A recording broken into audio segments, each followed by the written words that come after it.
I've been doing a series of shows over these last few ones talking about procedures and the different methods and plans and settings or steps that you need to go through in order to achieve the goal of a closing. But now everything's done and we're getting to a closing. It's the real estate show.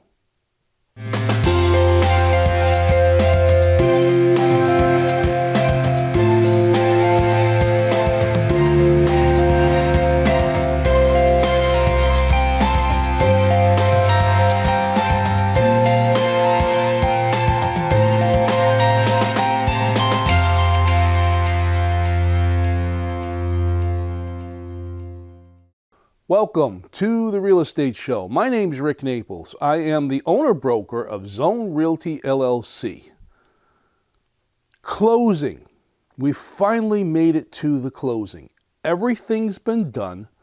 We've gone through all the different steps.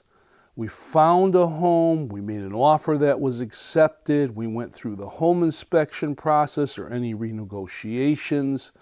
We've hired our attorney, we got our mortgage in place, and now we've heard the magical words, we're clear to close.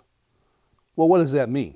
I mean, realtors get real excited when they hear the words clear to close, because that simply means we're going to go to a closing and the realtor is going to get paid for the work they've done. But what does it mean to the buyer? What does it mean to the seller? Well, it means a number of different things. First of all, it means that everything has been successfully put together and we're finally at the final steps. It means that now the buyer is going to take ownership of the home that they have now made an offer on and it was accepted. And the seller is going to release that ownership. The seller is going to move on to the next chapter of their life, as well as the buyer starting their new chapter of their life with the new home.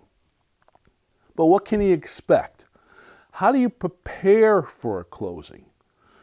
Well, I talked on a previous show to the sellers and to the buyers about preparation and getting ready to do all these things. And one of the things I talked about to the sellers was moving everything out of the house. When you get, or before you get to the closing, two vital things have to happen. Number one, the house has to be vacant. In other words, the seller has to have all of their personal property out of the house. It actually says in the purchase contract that the house will be transferred in broom-swept condition. That basically means that there's no garbage left over, there's no furniture left in the house, and so on and so forth.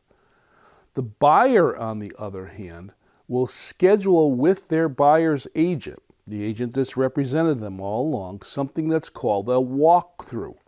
Now, what is a walkthrough? Well, this is just like when you went to see the house for the first time, the showing, the visit. Only it's a little bit more important because now you're not making a decision to buy the house. You've already bought the house. Now you're going through the house to make sure at the very last moment that you're getting what you're paying for. So if you had done a home inspection as a buyer and some issues came up and the seller agreed to have those issues fixed, this is your opportunity to go back to the house before you take ownership and check on those things with your realtor. And they could be simple things, they can be big things. The seller is going to be told by the attorney that anything that they had done that they agreed to do, bring in the receipts, bring in the proof that it was done. But you still want to go see it yourself. It also gives you an opportunity to look at the house while it's empty. You know, sometimes when we go and we look at a house and we decide that we're going to buy it, you know, the person that owns it is still living there. So all their personal stuff is around, the furniture is still there, and it's kind of hard to see when things are empty. Sometimes when you buy an older home where someone has been living in it for years and years, It's natural that the home will get some dirt. What I mean by that is, we all breathe air. Our air carries dirt. There's dust in the air. There's pollen in the air. And that does get into our households. I can't tell you how many houses that I've sold over the years where I've gone through the walkthrough with the buyer and we can still see where things were hung on the walls, because you get those little shadowing picture, little black frames. It's not meaning that the house was filthy. It's just that over the years, that painting or that picture that's been on the wall has allowed the dust to collect around the frame, and it's made a mark on the wall. Sometimes with a little bit of soap and water, those wash right off. But again, that's one of the chores that the buyer is going to do. They're going to decide to clean the walls or paint the walls or whatever when they move in. One of the other things when you go to see the house vacant is you're going to see the condition of the flooring. Now, sometimes you go to look at a house and you're going to see that there's carpets on the floor, maybe especially area carpets. I'm not talking about wall to wall, but even with wall to wall.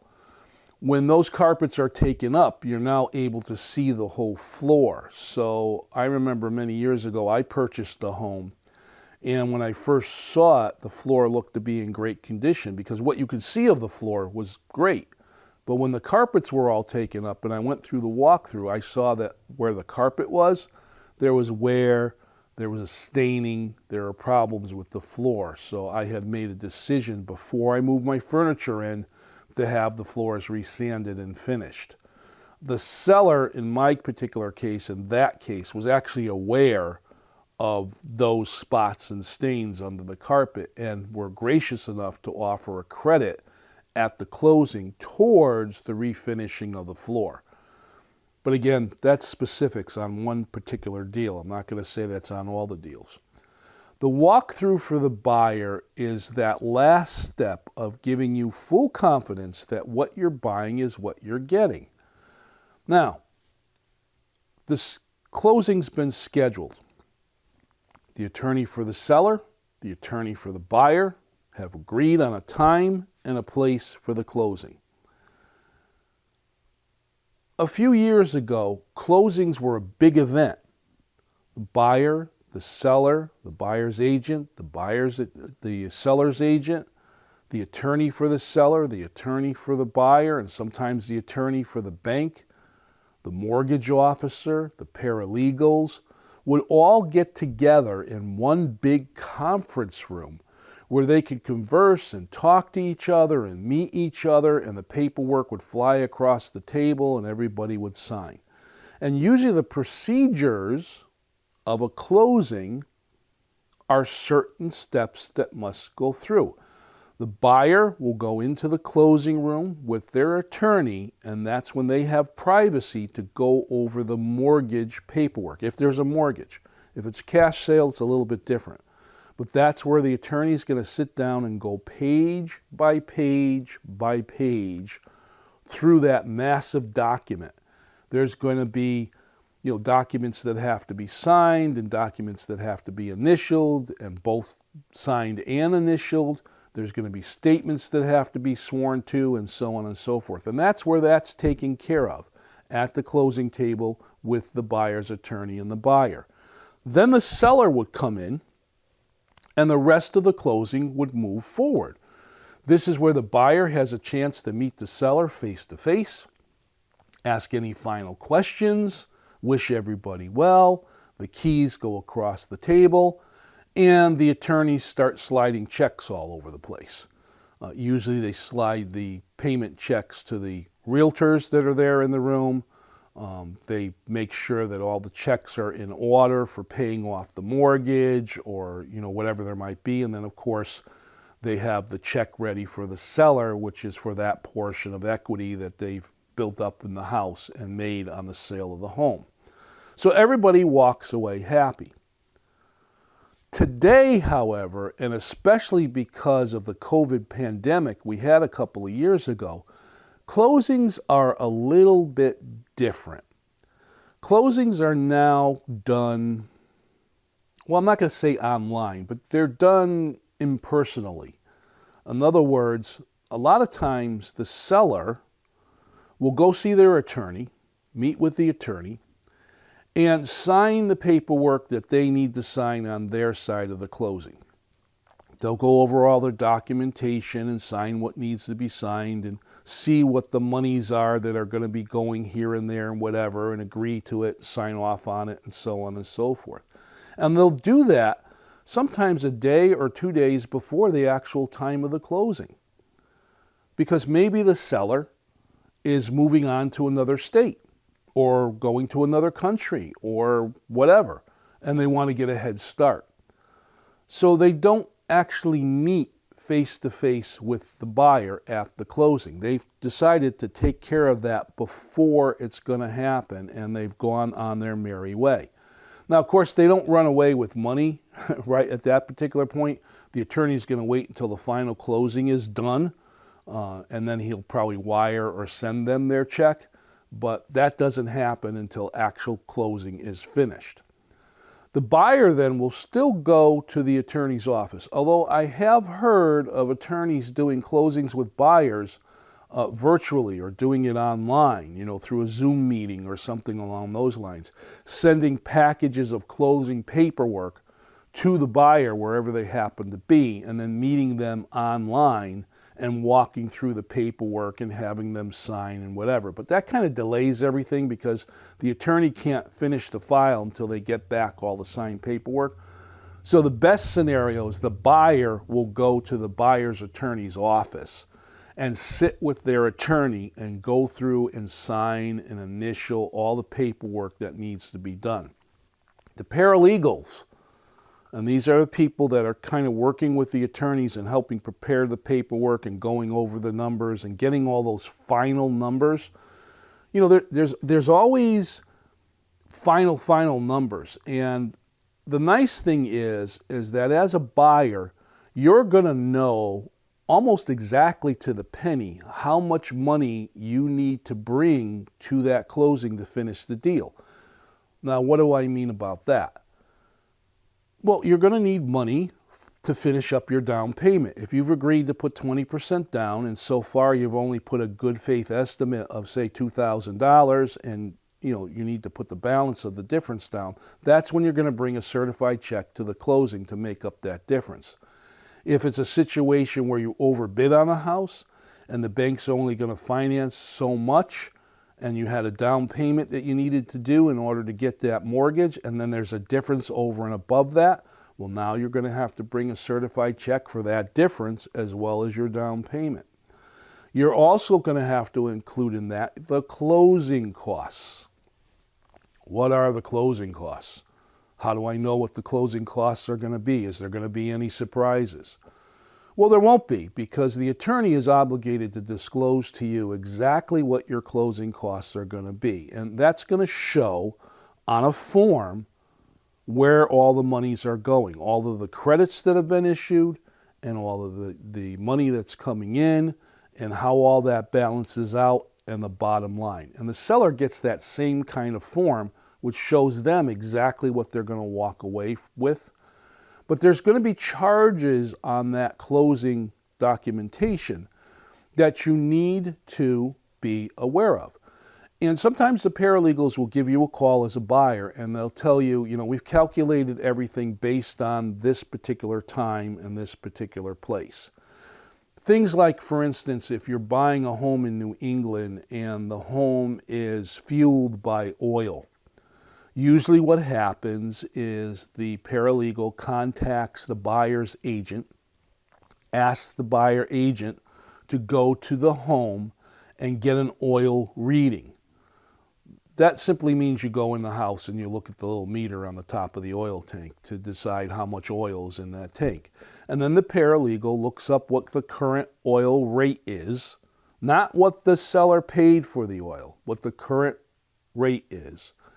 And they'll calculate, based on the reading on the oil tank, how many gallons are left in there and what that dollar amount is. Because you see, as the buyer, you're not only buying the house, but you're also paying for the fuel that's been left behind for you to heat the house. So you're buying that oil that's in the tank, and that's going to be handled on that data sheet as far as a debt or a debit to you as the buyer and a credit to the seller. There are some other things sometimes that get involved that are last minute. They're going to figure out exactly to the day the property taxes. The seller pays the property tax on the property up until the day of the closing. And then you as the buyer pick that up and pay the rest of the year.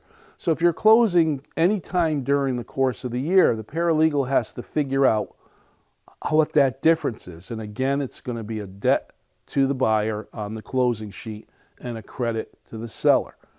Insurance, that's another thing. The seller's only going to insure the home up to the day of the closing. So the buyer needs to obtain a homeowner's policy. And a lot of times I have to tell my buyers, when you get a homeowner's policy, you're going to have to pay for 1 year premium right up front, especially and most certainly if you're going to escrow. In other words, you're going to put into your mortgage payment the property taxes and the insurance on the home. A lot of banks prefer that you do that. Some of them demand that you do that. Some of them it's a qualification of getting the mortgage is you have to do that because the bank wants to make sure that the taxes get paid on the home and that the house stays insured. So it becomes part of your mortgage payment, but you're still going to have to pay that 1 year premium on the insurance right up front. You may also have to pay the taxes for the rest of the year up front. All part of your closing costs. And this is so you can start when you're making your first mortgage payment, adding in those numbers that will go towards the bank getting a pool of funds, because they've collected it from you, to be able to distribute that or pay that when taxes come due and when insurance comes due.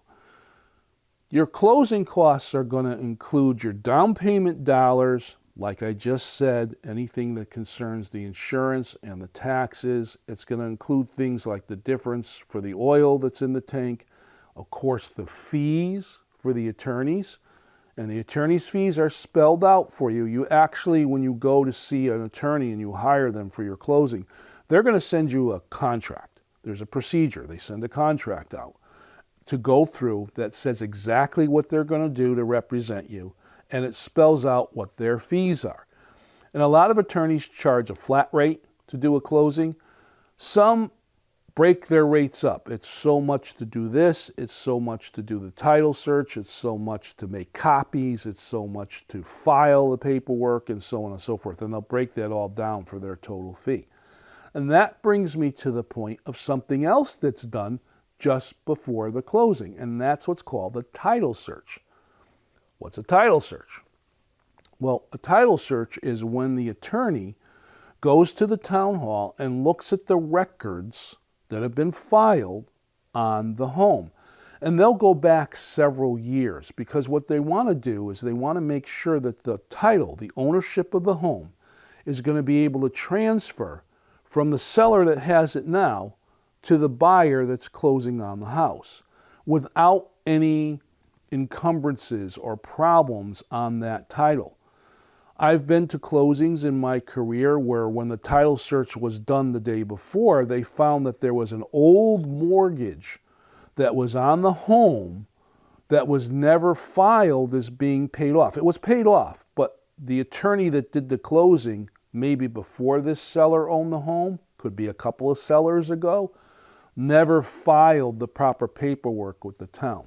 So the attorney has to go through and find out when that was done and get that release so that they can change the title or let the title company know that that's been paid off. Because again, you want free and clear title. They also check out the deed and the documentation as far as the yard, it's where the border lines are and so on and so forth, and look to see if there's anything in that deed that are encroachments or anything that's exceptions or anything that might be on that land. Sometimes you'll buy a piece of property with a house on it, has a beautiful 2 acres worth of land, but maybe a half an acre into that land there's a right of way on the deed that the utility company has because that's where they ran sewer lines or electrical lines or whatever to other properties or to behind the property or it might be.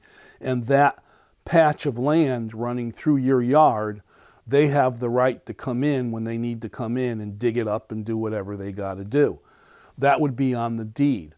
Other things on the deed could be anything that has to do with the actual property itself.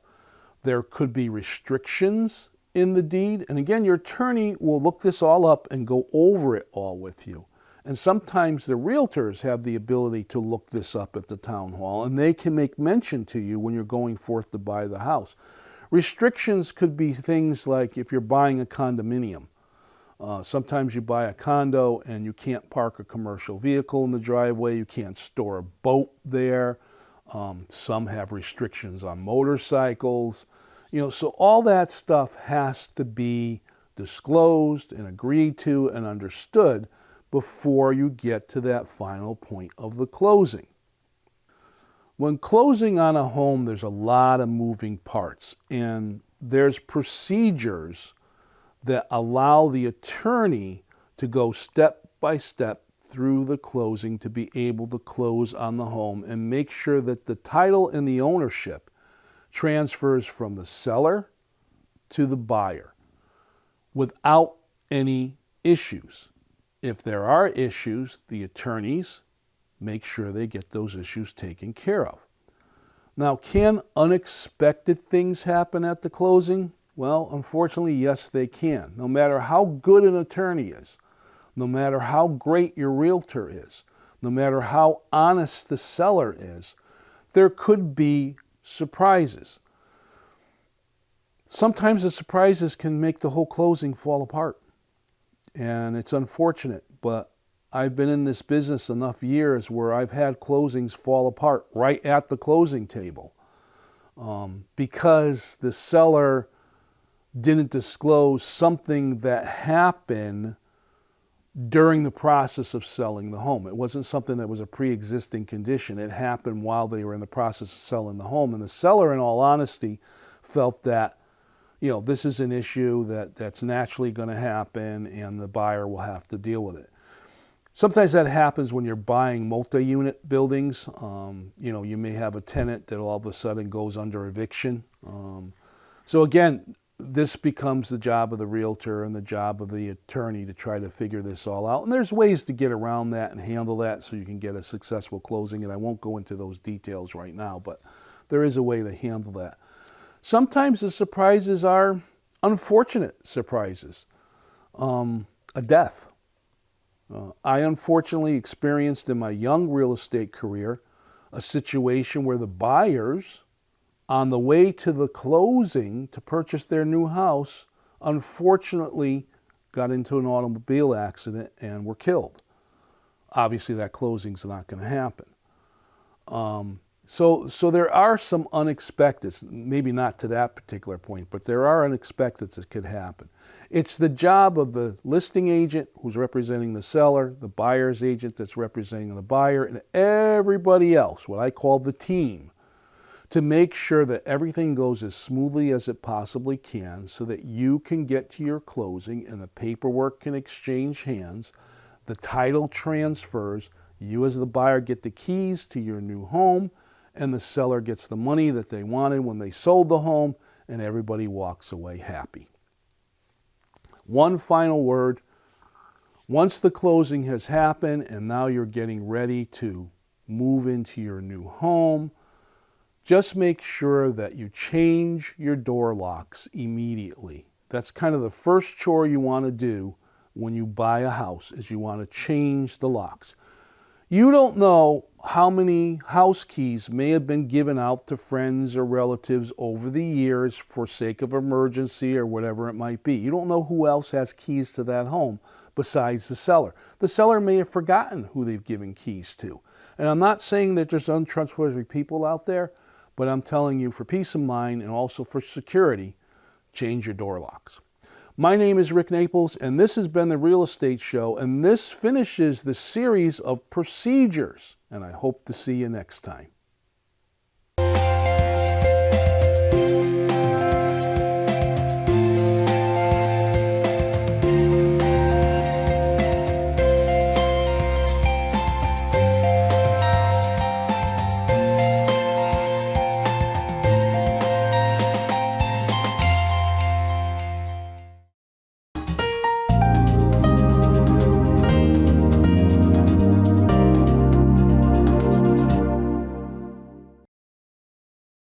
Nutmeg TV has been providing community television for over 30 years. We needed some studio upgrades, and Ion Bank believed in us.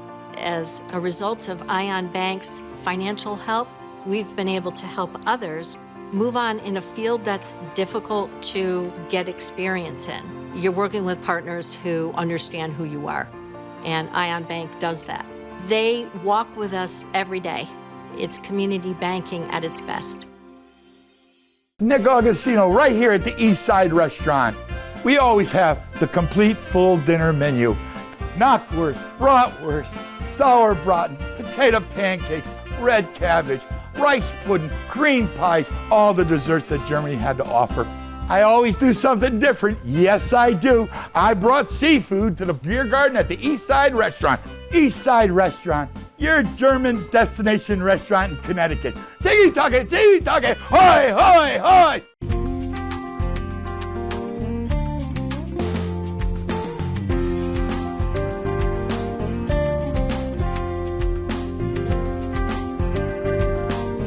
Follow us on Instagram at nutmeg.tv.